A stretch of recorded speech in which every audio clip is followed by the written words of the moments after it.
चलिए जुड़ते चलिए।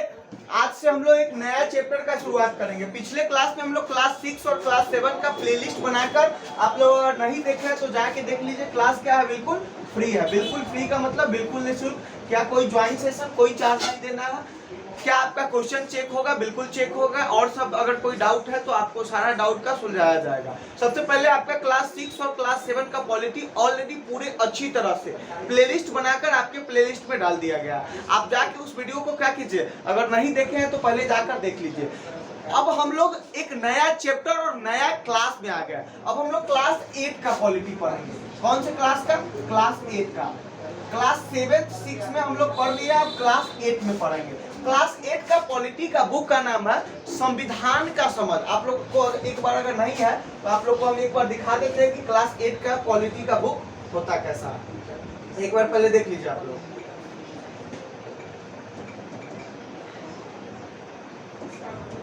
क्लास 8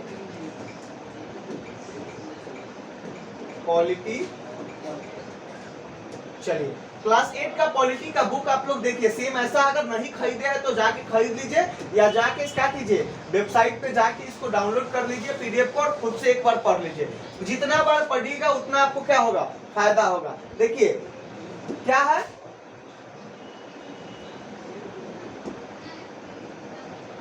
सामाजिक एवं राजनीतिक जीवन कक्षा 8 के लिए इस संविधान कर का क्या है, इसका संविधान के बारे में बताता है। सामाजिक एवं राजनीतिक जीवन थर्ड, हम लोग सेकेंड पढ़ लिए, फर्स्ट पढ़ लिए। फर्स्ट कहाँ पढ़े तो क्लास 6 में, क्लास 7 में सेकेंड पढ़े, और हम लोग क्लास 8 में आ गए। अब क्या कर रहा है, सामाजिक एवं राजनीतिक जीवन थर्ड। इसका मतलब हो गया कि तीसरा नंबर हम लोग पैराग्राफ पे पहुंच गया। यहाँ पे देखिए सबसे पहले हम लोग को संविधान के बारे में ही बताएगा। संविधान होता क्या, कॉन्स्टिट्यूशन क्या है। तो कॉन्स्टिट्यूशन को अगर आप लोग अगर आसान भाषा में समझे तो देश को चलाने के लिए जो एक मोटा सा पुस्तक लिखा गया है, जो क्या है, एकदम जीवंत दस्तावेज भी कहा जाता है, जिससे हमारा देश चलता है, हमारा राज्य चलता है, हमारा समाज चलता है। इसी को हम लोग संविधान कहते हैं। तो क्या एक ही संविधान से पूरा विश्व चलता है? तो ऐसा बात नहीं है। हर एक देश का अपना अपना संविधान है। कुछ लोग का संविधान लिखित है, कुछ लोग का संविधान अलिखित है, मतलब उसका मुजबानी संविधान है। बात तो समझ गए। आगे आते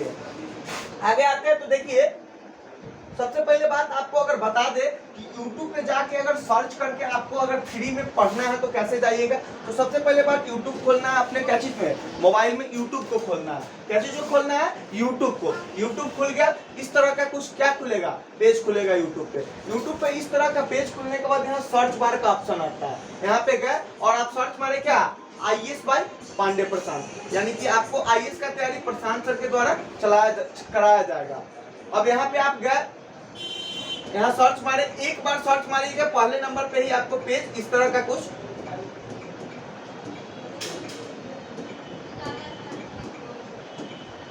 देखिए सर्च मारा गया। अब इस तरह का कुछ पेज आपके सामने खुल के आएगा। अब जब आपके सामने इस तरह का पेज खुलेगा तो देखिए सबसे पहले आपके पास इस तरह का पेज खुलेगा। बहुत सारा वीडियो इस पे डाला गया है जिसको आप लोग देख सकते हैं। यहाँ पे आप ऐसे जाइए, इस पे जाके आपको क्या करना है, आपको सबसे पहले बात जितना भी IAS से संबंधित डाउट है यहाँ पे ऐसे जाके बटन को क्लिक कर देना है। यहाँ पे जितना भी आपका IAS से संबंधित डाउट है, यूनिफॉर्म सिविल कोड से लेकर आपका जो क्या होता है, कैसे आपका पॉलिटिक्स बिहार में देखते हुए कि दिन प्रतिदिन जैसे गर्लफ्रेंड बदल जाती है वैसे क्या बदल जाता है, नेता बदल जाता है। सुनते हुए कि कभी किसका सरकार है, बीजेपी का सरकार है तो कभी आरजेडी का सरकार है। यहाँ कम्युनिटी सेक्शन में जाना है। इसी में आपको क्या चीज का डाला गया, लिंक डाला गया। और जब कम्युनिटी सेक्शन में जाइएगा तो यहाँ पे इस तरह का क्या कुछ दिखेगा, आपको दिखेगा इस तरह का लिंक दिया गया है। इस लिंक पे क्लिक कीजिए, और इस लिंक पे क्लिक कीजिएगा तो आपको डायरेक्ट इस वाले पेज पे पहुंचा देगा। इस पे जाके आपको ऐसे सब्सक्राइब कर लेना है। प्लेलिस्ट आपको बना दिया गया है, जो आपको प्लेलिस्ट का चर्चा किया जा रहा था। देखिए यहाँ पर क्लास 6 का प्लेलिस्ट है। इसमें आपको क्लास 6 का शुरू से देखिए, क्लास 6 NCERT चैप्टर 1 डाइवर्सिटी, विविधता की समझ, इसको जाके आपको पढ़ लेना है। फिर UPSC NCERT class 6 polity chapter 2, chapter 3, chapter 4, chapter 5, chapter 6, chapter 7, chapter 8, chapter 9, पूरा 9 चैप्टर आपको इसमें क्लास 6 का खत्म होगा। देखिए ऐसे ही प्लेलिस्ट क्लास 7 का भी, और आज प्लेलिस्ट आपका क्लास 8 का बन जाएगा। आप यहाँ पे क्या कर सकते हैं, जाके आराम से पढ़ सकते हैं। आपको अगर लाइफ में कभी कभी लगता है, जैसे कि बहुत सारे बच्चों का क्या है प्रॉब्लम, कि वो तैयारी के दौरान उनको कहीं ना कहीं मन में निगेटिविटी आता है, नकारात्मक भाव आता है कि क्या हो रहा है, तैयारी तो कर रहे हैं, होगा कि नहीं होगा, सिलेक्शन होगा कि नहीं होगा। काहे नहीं होगा मेरे भाई, आखिर होगा तो होगा किसको सिलेक्शन, आपको नहीं होगा तो फिर किसको होगा। अगर सच्चों में आप पढ़ाई कर रहे हैं तो आपको सिलेक्शन नहीं होगा तो फिर किसको होगा। लेकिन कहीं ना कहीं तैयारी आपको एकदम दिल से करना है। देखिए हमारे लोग का कोटेशन है कि हारा वही जो लड़ा नहीं। आप आईएएस में तब हार जाइएगा जब आप खुद लड़बे नहीं कीजिएगा आईएएस से, जब उससे लड़ना सीख लीजिएगा। मान के चलते हैं आपको साइकिल चलाने नहीं आया तो आप एक बार में साइकिल चलाना नहीं सीखे, लेकिन जब उसको बार बार प्रयास किए तो कहीं ना कहीं आपको साइकिल चलाना आया कि नहीं आया। मतलब कि आप अगर प्रयास करते रहिएगा तो अपने आप कोई भी चीज में सफलता मिल जाएगा। इस दुनिया में एक चीज आप लोग गांठ बांध लीजिए कि जिसको भी समय दीजिएगा ना वो आपका हो जाएगा। आप जिसको समय दिए हैं वो आपका है। गौर करके देख लीजिए, आप जिसको भी समय दिए हैं वो कोई भी चीज हो, आप पैसा को समय दे, आप अपने फैमिली को समय दे, आप अपने रिलेटिव को समय दे, आप पढ़ाई को समय दे, जिसको भी समय दीजिएगा वो आपका हो जाएगा। आगे बढ़ते हैं तो यहाँ पे आपको अगर कभी कभी डीमोटिवेशन होता है, आपको कभी कभी क्या होता है, डीमोटिवेशन होता है, तो यहाँ पे एक आपके लिए और पर्सनली उसके लिए चैनल बना दिया गया, उस पर भी क्लिक कीजिएगा, कुछ इस तरह का मेनू फेस खुलेगा। और यहाँ पे आप लोग जीवन से परेशान व्यक्ति का कैसे मतलब कि भाग्य बदला जाए, इस सब टाइप का वीडियो। आपको अगर पैसा कमाने में कुछ अर्न करने में दिक्कत हो रहा है उस टाइप का वीडियो, और भी अगर कोई प्रॉब्लम है तो इस पे आप जाके ये सब वीडियो देख सकते हैं। ये तीनों चैनल अपना ही है जो कि एक ही प्लेलिस्ट के सेक्शन में चैनल देकर आपको बता दिया गया है। आगे आज हम लोग का जो मुख्य टॉपिक है उस पर अब आएंगे। अब आइए हम लोग का मुख्य टॉपिक क्या आज हम लोग पढ़ने वाले थे, संविधान के बारे में। संविधान पे पढ़ने से पहले आप लोग बताइए कि संविधान को इंग्लिश में क्या बोला जाता है।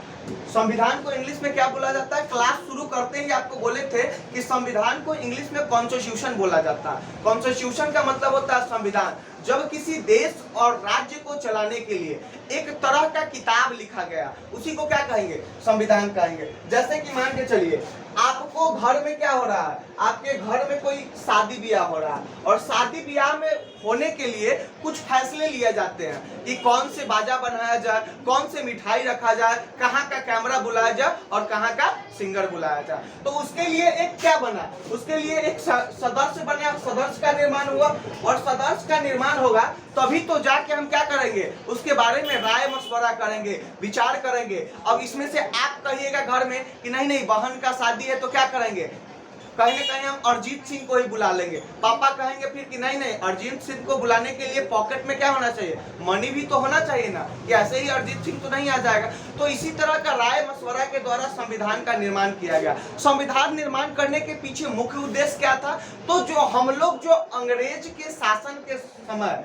जो हम लोग समस्याओं को झेल रहे थे वह समस्या फिर हम लोग के सामने न आए, इसलिए हमको ये सब जरूरी था। ये देखिए ये कुछ लोग हम लोग भारत के कुछ महान नेताओं में से हैं, महान विभूतियों में से ये सब है जो कि क्या है, संविधान निर्माण में भाग लिए हैं। टोटल कितने लोग, तो 299। कितने लोग, 299। और आपको फैक्ट्स आपको अगर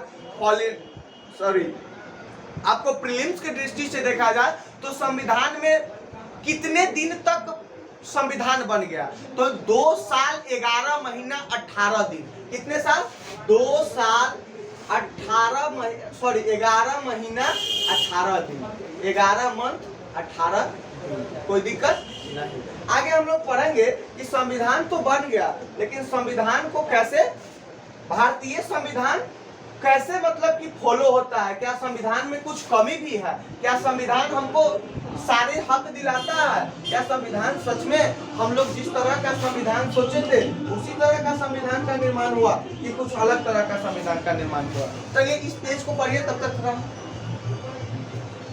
चलिए क्या बता रहा है अध्याय 1 भारतीय संविधान, इंडियन कॉन्स्टिट्यूशन। इंडियन कॉन्स्टिट्यूशन का मतलब होता है कि इस अध्याय में हम फुटबॉल के खेल से अपनी बात शुरू करेंगे। आपको पता है कि फुटबॉल का खेल में आपका उसमें एक नियम होता है। नियम क्या होता है कि अगर आप फुटबॉल को हाथ से छू दीजिएगा तो आप आउट हो जाइएगा। वैसे ही संविधान में कुछ नियम और कानून बनाए गए हैं जिसको आपको फॉलो करना ही होगा। जैसे कि क्या है, जैसे कि एक नियम है संविधान में कि आप किसी के क्या करते हैं, फंडामेंटल राइट का उल्लंघन नहीं कर सकते हैं, यानी कि उसके मौलिक अधिकार का उल्लंघन आप नहीं कर सकते हैं। और भी बहुत सारे नियम है, किसी के आप क्या कर सकते हैं, जीवन में हस्तक्षेप नहीं कर सकते हैं। और भी अगर आगे बढ़े तो आपको बहुत सारा और नियम कानून बनाए गए हैं। आइए देखते हैं, आप में से ज्यादातर बच्चों ने इस खेल के बारे में जरूर सुना होगा। फुटबॉल के खेल के बारे में आप में से बहुत सारे बच्चे सुने होंगे। क्या होता है फुटबॉल का खेल, कैसे खेला जाता है? तो उसमें टीम का निर्माण होता है। बहुत ने खेला भी होगा, जैसा कि इसके नाम से ही अंदाजा हो जाता है, यह खेल पैरों से संबंधित है।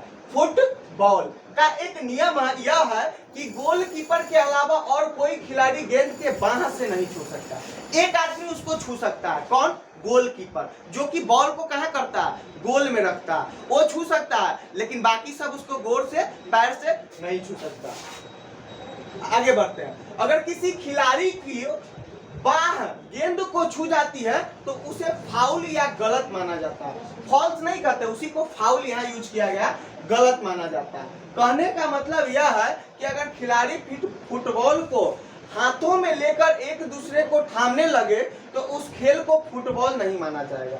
जब फुटबॉल के खेल में अगर हम हाथ से जगह लेने लगे, पैर की जगह हाथ से, तो उसे फुटबॉल नहीं माना जाएगा। कोई दिक्कत नहीं। इसी तरह हॉकी या क्रिकेट आदि दूसरे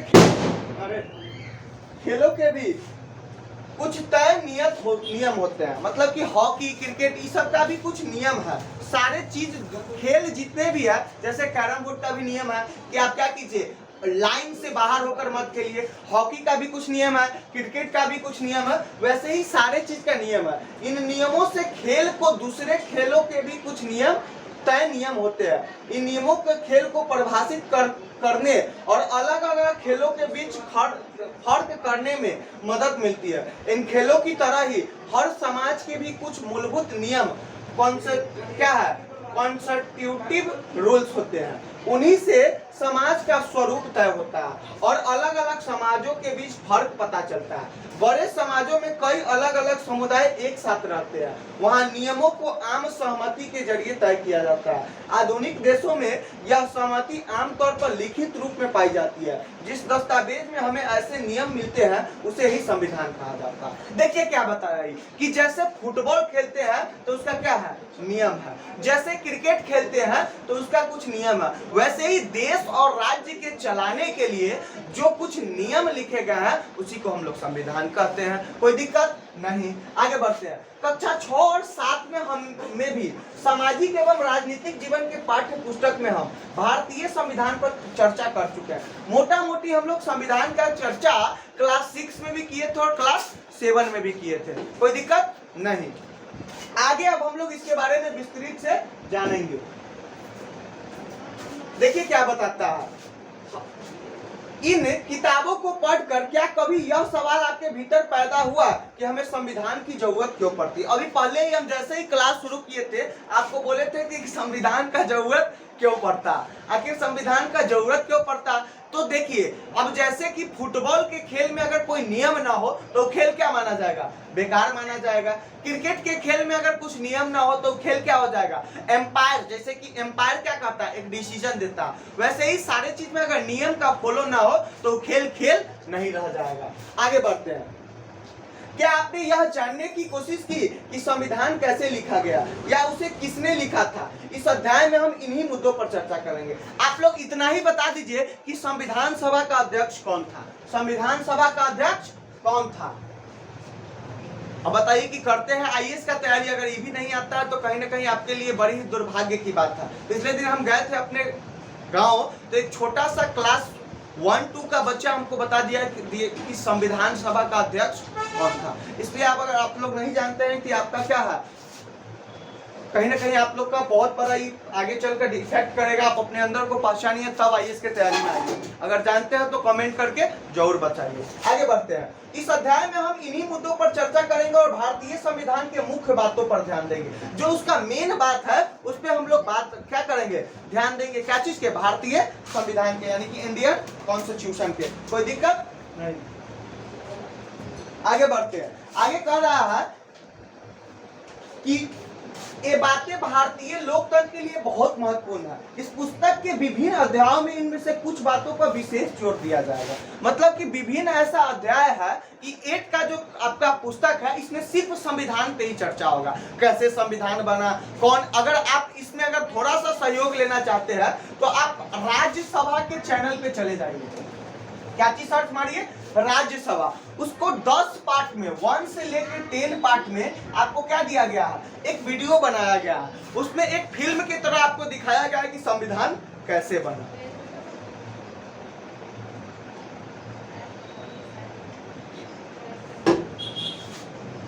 आगे बढ़ते हैं।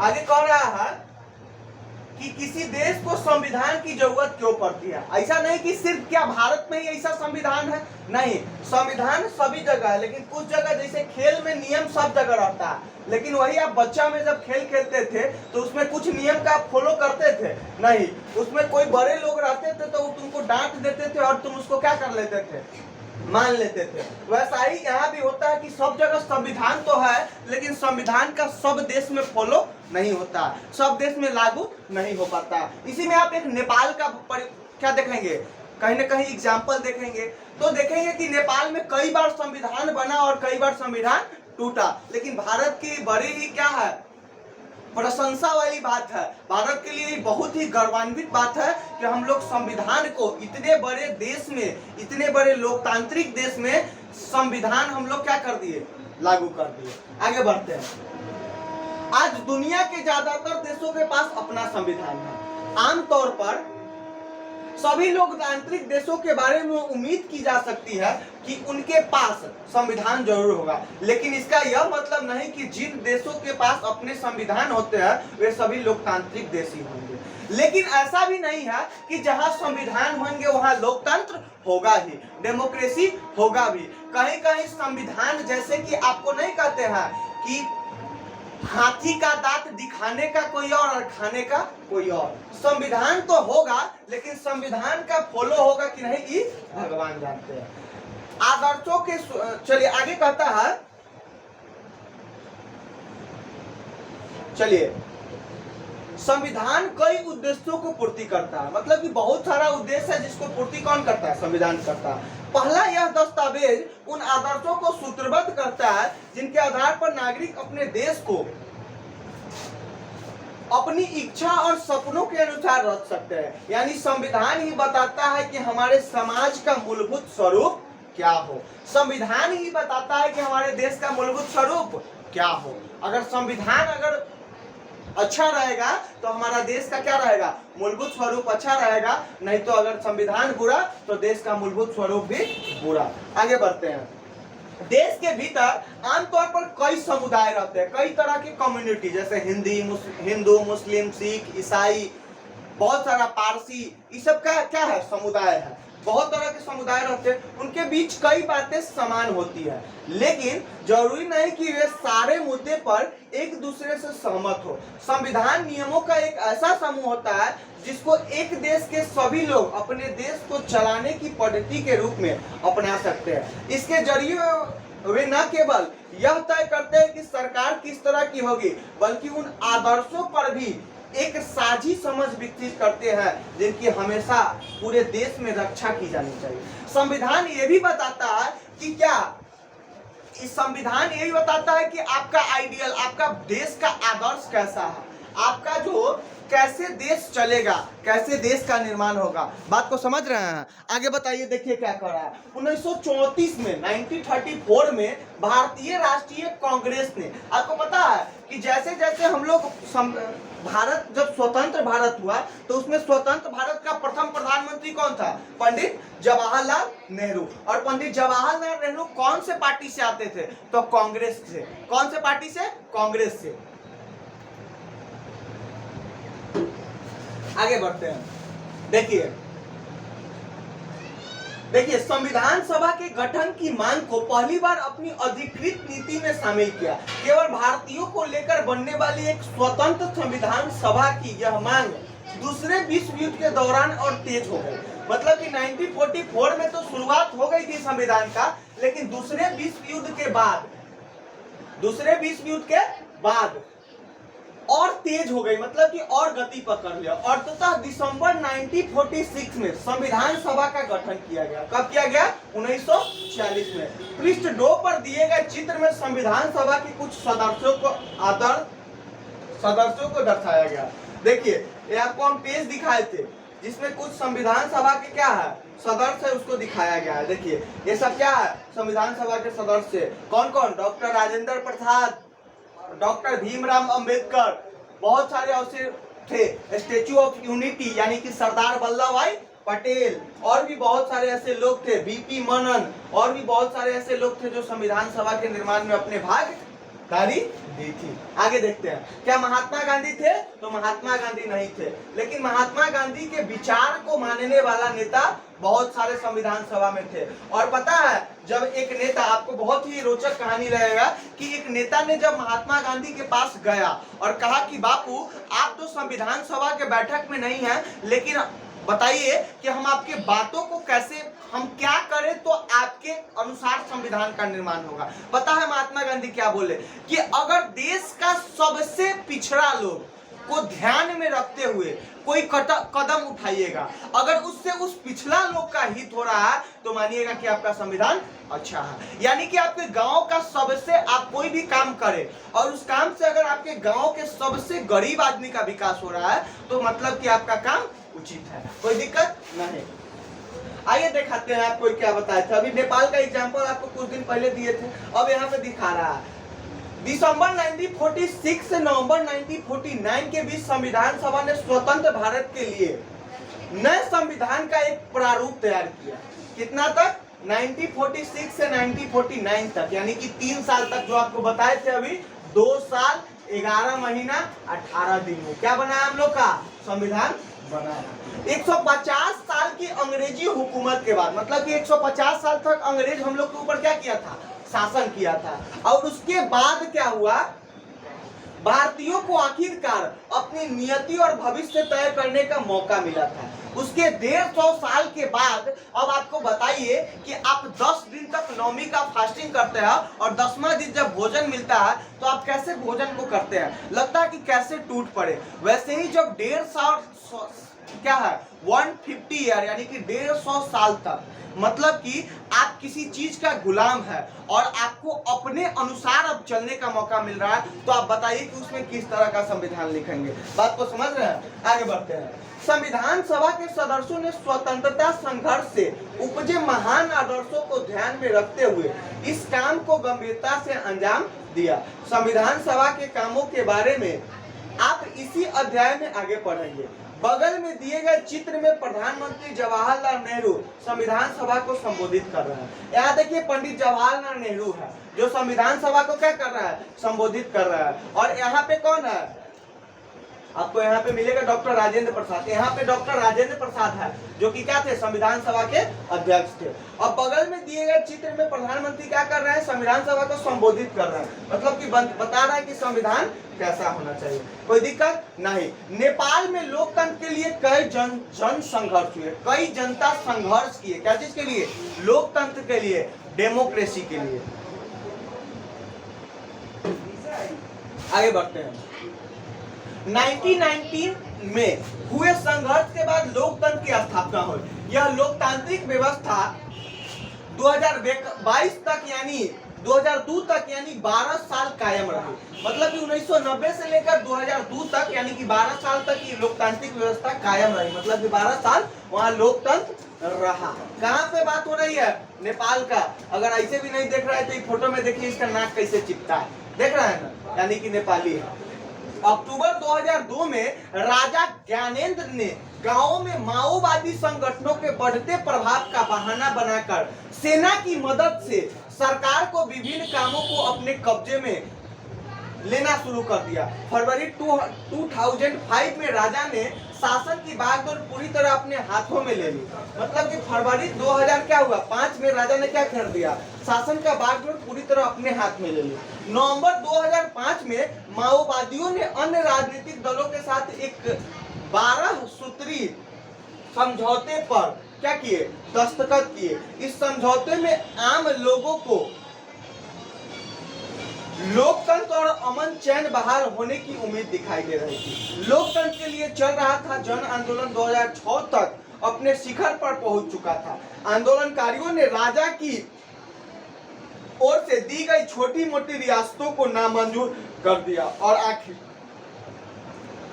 आखिरकार अप्रैल 2006 में राजा क्या हो गया, राजा क्या हो गया, राजा कर दिया गया। अप्रैल 2006 में राजा को तृतीय सांसद बहाल करके राजनीतिक दलों को सरकार बनाने का मौका देना पड़ा। मतलब कि हुआ क्या कि राजा उसको लालच में कुछ देसी रियासतें देकर, छोटा मोटा राज्य देकर, और वहां पे क्या करना चाहते थे, वहां पे अपना शासन कायम करना चाहते थे। लेकिन आंदोलनकारी वहां इस बात को नहीं माने। देख रहे हैं किस तरह का आंदोलन हो रहा है, कैसे यहाँ पे टायर जलाया जा रहा है, कैसे क्या किया जा रहा है, धरना प्रदर्शन किया जा रहा है, कोई दिक्कत नहीं। 2006 में लोकतंत्र की मांग को लेकर चलने वाले जनतांत्रिक आंदोलन के दृश्य ऊपर के चित्र में है। मतलब कि कुछ चित्र है जिसमें आप देख सकते हैं कि 2006 में किस तरह का क्या हुआ, किस तरह का आंदोलन हुआ था, कोई दिक्कत नहीं।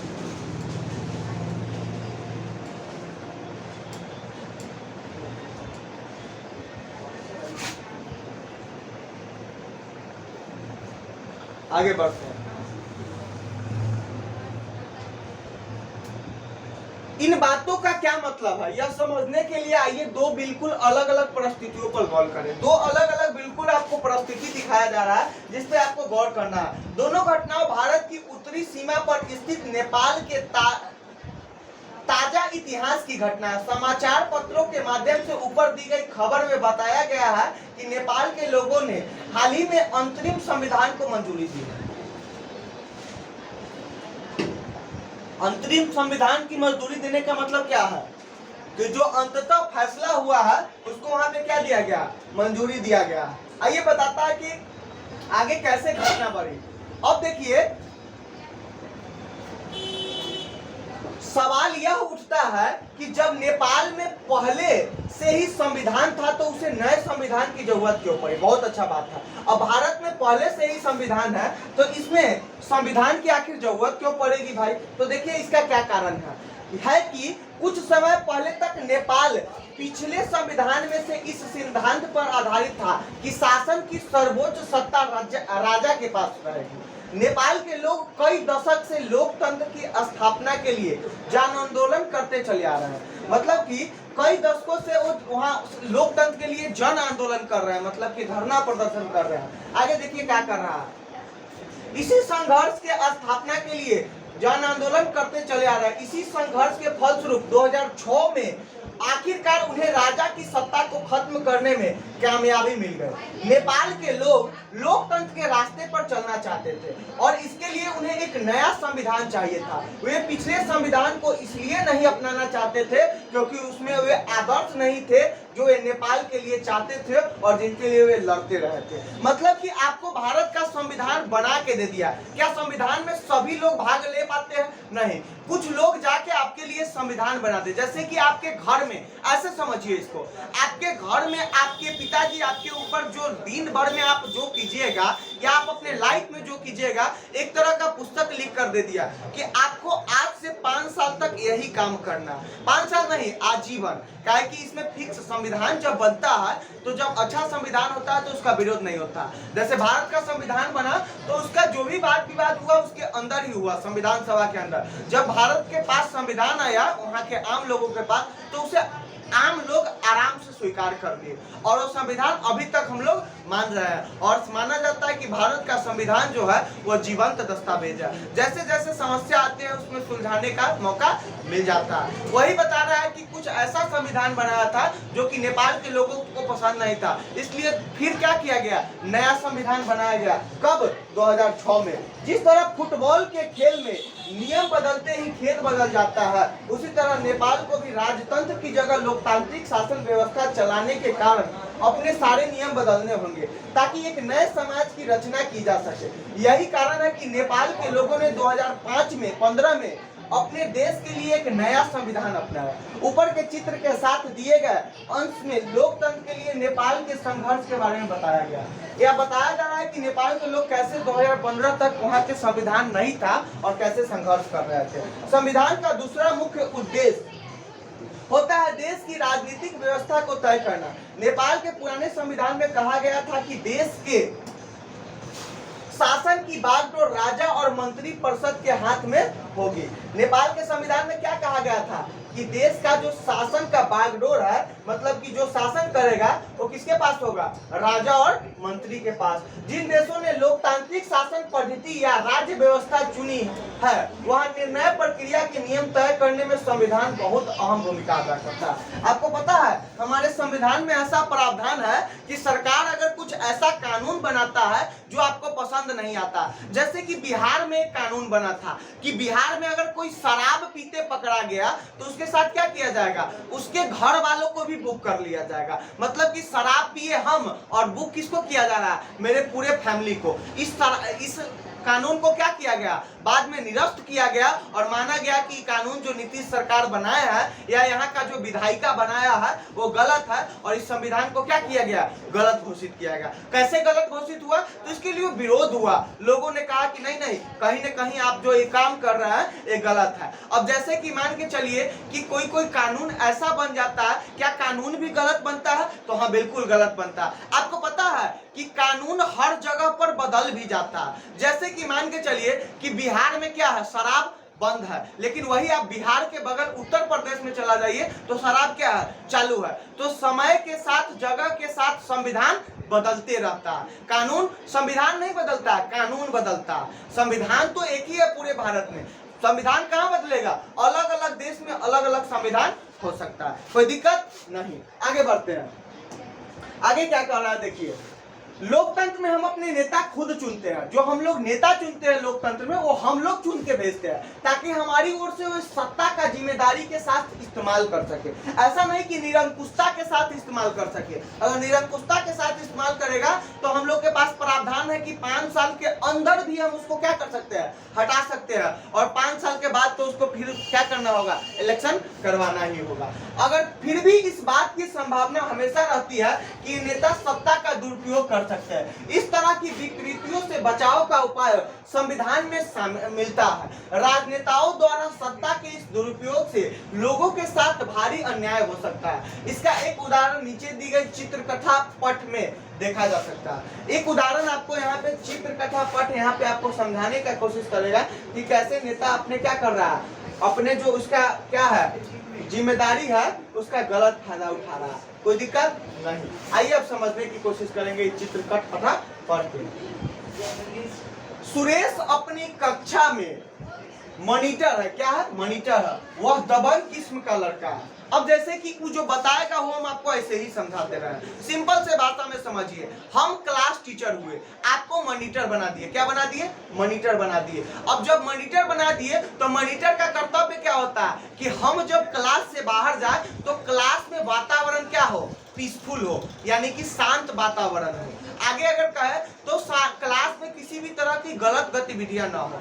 अब देखिए कि पहले हम लोग जब पढ़ने जाते थे तो मॉनिटर क्या करता था पता है? अगर उससे दुश्मनी रहता था तो कहता था कि नाम लिख देंगे और बोलता था कि मास्टर से पिटवा देंगे। वैसा ही अगर शासन का अगर कुछ अति न किया जाए, क्या न किया जाए, किसी को अगर पूरी छोड़ दिया जाए तो उसका वो निरंकुशता से पालन कर सकता है। इसीलिए इस भारत में ऐसा कोई नहीं है जो सबसे ऊपर है। सबसे ऊपर अगर कोई भी है तो उसके ऊपर संविधान सबसे सर्वोच्च है। अगर मान के चलिए कि आप IAS भी बन जाइएगा, फिर भी अगर आप कुछ गलत करिएगा तो भारत का संविधान आपको क्या कर सकता है? आप अभी देख सकते हैं दिल्ली के मुख्यमंत्री अरविंद केजरीवाल, जो आप जाके देखिए दिल्ली में अभी आइए कभी तो देखिएगा कि महिलाओं के लिए जो फ्री बस सेवा की है, जो क्या किया है, एम्स में फ्री इलाज की सुविधा दी है, उनको भी जब जेल भेज दिया जा सकता है। हालांकि उनको ईडी ले गया है, उनका कुछ पैसा उसा का मामला है उसमें ले गया। यानी कि आप जब गलत कीजिएगा तो आपको क्या किया दिया जाएगा? बाहर ले जाया जा सकता है। संविधान आप पे कार्रवाई कर सकती है। क्या है, सुरेश कक्षा का मॉनिटर, वह दबंग किस्म का लड़का, उसके सहपाठी भी उसे पसंद नहीं करते। क्लास टीचर श्रीमती राव अचानक किसी काम से बाहर जाना चाहती है, वह सुरेश को सब बच्चे का ख्याल रखने के लिए बोल कर चली जाती है। सुरेश मौका का फायदा उठाता है और अनिल को तंग करने लगता है। अनिल, आज मैं राव मैडम से तुम्हारी शिकायत लगाने वाला हूँ, लेकिन मैंने किया क्या है, मतलब कि आपको कोई आए और कहे कि देखिए आप ऐसे कर रहे हैं ना, आपको आज जेल में रखवा देंगे। आप कहिएगा, जैसे कि बचपन में हम लोग कुछ लोग गलतियां करते थे, खाना नहीं खाते थे तो क्या डराया जाता है कि भूत आ जाएगा, जल्दी से क्या कर लो, खा लो। वैसे ही आपको संविधान क्या करता है, डरा के रखता है और क्या करता है, बताता है। लेकिन मैं किया क्या हूँ, अनिल बेचारा कह रहा है कि आखिर मैंने किया क्या कि तुम मैडम से शिकायत कर देगी।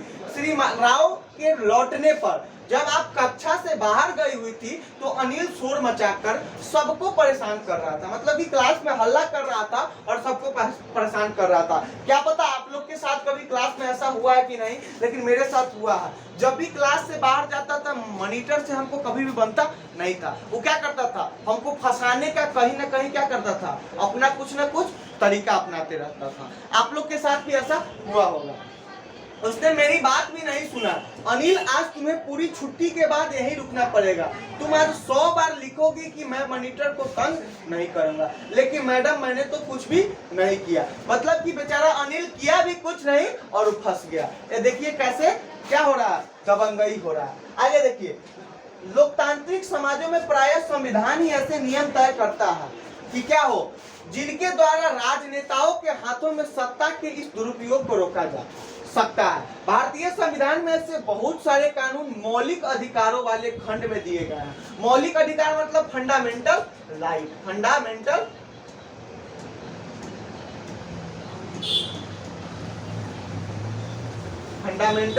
राइट यानी कि मौलिक अधिकार। मतलब कि भारतीय संविधान में ऐसे बहुत से कानून है जो कहा दिया गया, मौलिक अधिकार वाले खंड में दिया गया। अब बताइए मौलिक अधिकार वाले खंड होते क्या है। तो क्या आपको कक्षा 7 की पुस्तक में दिए गए दलित लेखक ओम प्रकाश वाल्मीकि के अनुभवों की कुछ याद है? उस अध्याय में बताया गया था कि ओम प्रकाश को दलित होने के कारण किस तरह के भेदभाव का सामना करना पड़ा। ओम प्रकाश वाल्मीकि जिनकी आत्मकथा है जूठन, उनको ने दलित होने के कारण क्लास टीचर क्या कहा था कि पूरा आपको ग्राउंड को क्या करना है, साफ करना है, सिर्फ इसलिए कि वो एक दलित परिवार से आते थे। वहां आपने पढ़ा था कि किस तरह भारतीय संविधान देश के सभी व्यक्तियों को समानता का अधिकार देता है। हमारा संविधान कहता है कि धर्म, नस्ल, जाति, लिंग और जन्म स्थान के आधार पर देश के किसी भी नागरिक के साथ भेदभाव नहीं किया जा सकता। इस प्रकार समानता का अधिकार भारतीय संविधान में दिया गया एक मौलिक अधिकार है। इस प्रकार जो है ना समानता का अधिकार है वो क्या है, एक फंडामेंटल राइट है। मतलब कि किसी को सिर्फ इसलिए उसके साथ भेदभाव नहीं किया जाएगा कि वो किसी अन्य जाति से यानी कि निचली जाति से आता हो, इसके पास क्या हो, जाति धर्म के मान जो है वो हिंदू हो मुस्लिम हो, इसके आधार पे नहीं।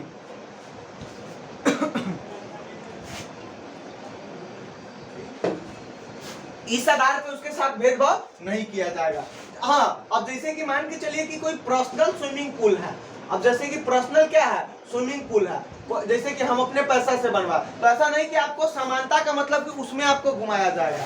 आपका अगर कोई सार्वजनिक जगह है वहां जाने से अगर आपको रोकता है तो आपका समानता का क्या हो रहा, उल्लंघन हो रहा। जैसे कि सरकार के द्वारा कोई चीज बनाया गया उसमें आपको नहीं रोका जा सकता।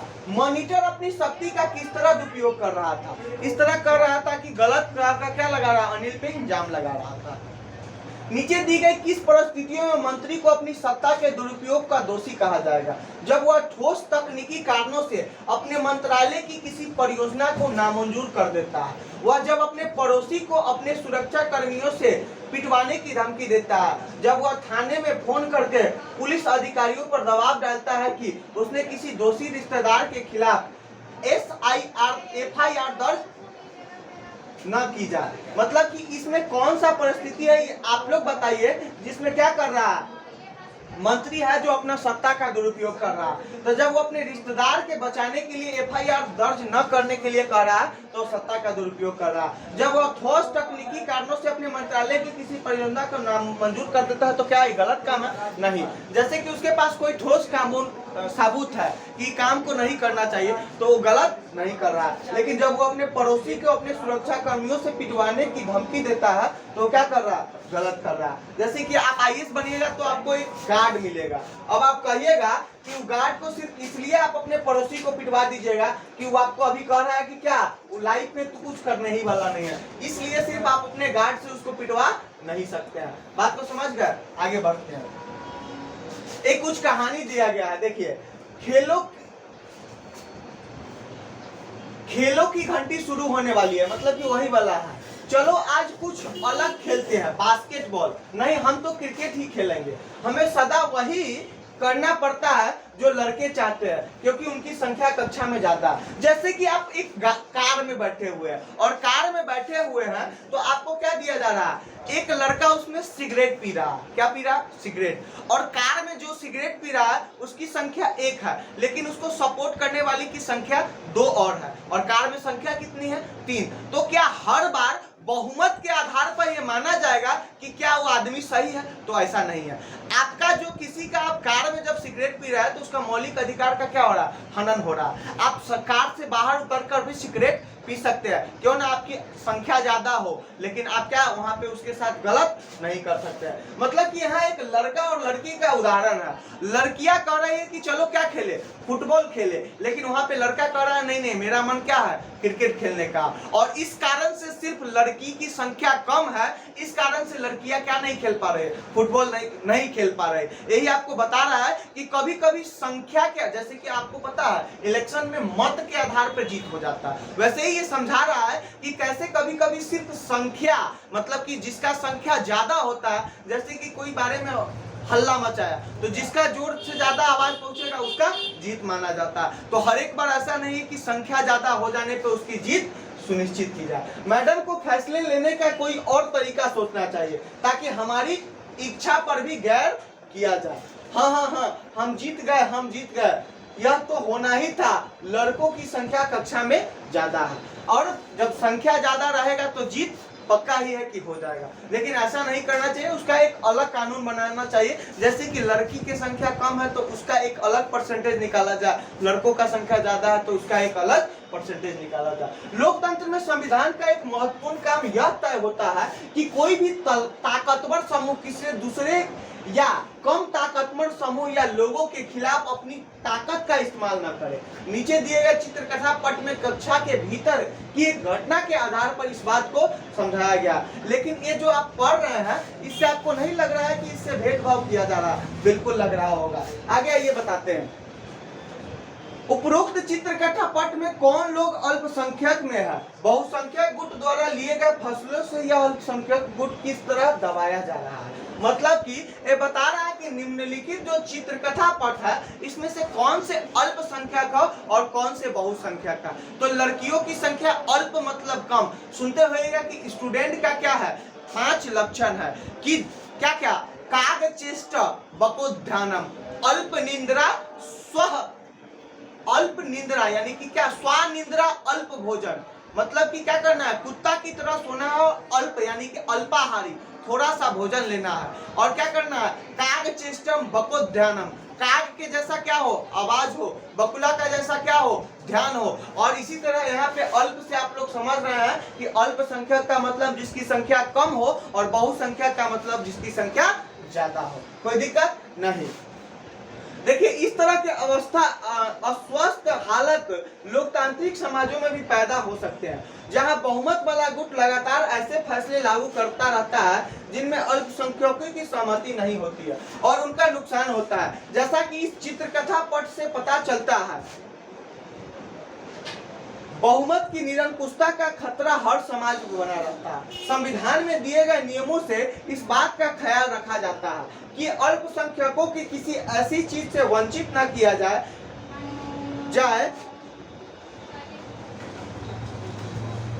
जो बहुसंख्यकों के लिए सामान्य रूप से उपलब्ध है। अल्पसंख्यकों पर बहुसंख्यकों की इस निरंकुशता या दबदबे पर प्रतिबंध लगाना भी संविधान का महत्वपूर्ण कार्य है। यह दबदबा एक समुदाय द्वारा दूसरे समुदाय के ऊपर भी हो सकता है, जिसे अंतर सामुदायिक इंटर कम्युनिटी वर्चस्व कहते हैं, या फिर एक ही समुदाय के भीतर कुछ लोग दूसरे को दबा सकते हैं, जिससे वर्चस्व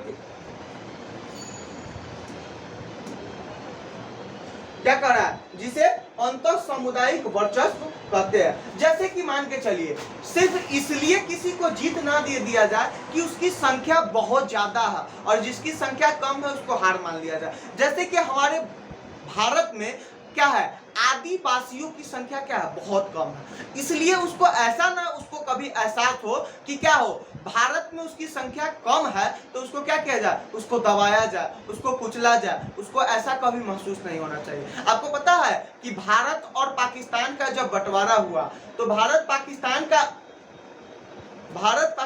का बंटवारा में पता है मुस्लिम के पास तो क्या था, ऑप्शंस था कि वो क्या कर सकता है, पाकिस्तान जा सकता है, लेकिन पता है हिंदू के पास कोई ऑप्शन नहीं था, हिंदू चाह के भी पाकिस्तान नहीं जा सकता।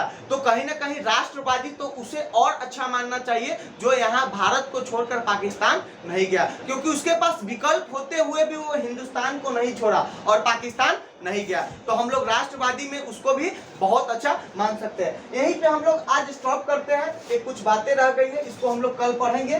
कल इस चैप्टर को पूरे अच्छी तरह से, क्योंकि लंबा चैप्टर है, इसको खत्म करने में थोड़ा टाइम लगेगा, लंबा चैप्टर है तो चलेगा थोड़ा देर तक। क्या करना है, इसी के रिलेटेड जितना भी क्वेश्चन अभी हम आपको बताए उस क्वेश्चन को क्या करना है, ट्राई करना है बनाने का। ऐसे तो हम आंसर मुंह पे ही बोल दिए, आपको क्या करना है, इसको बनाना है और कोशिश करना है कि क्या करें, आगे आपको रीडिंग भी दे कर आना है कि हम पढ़ाए तो आपको पूरी समझ में आए।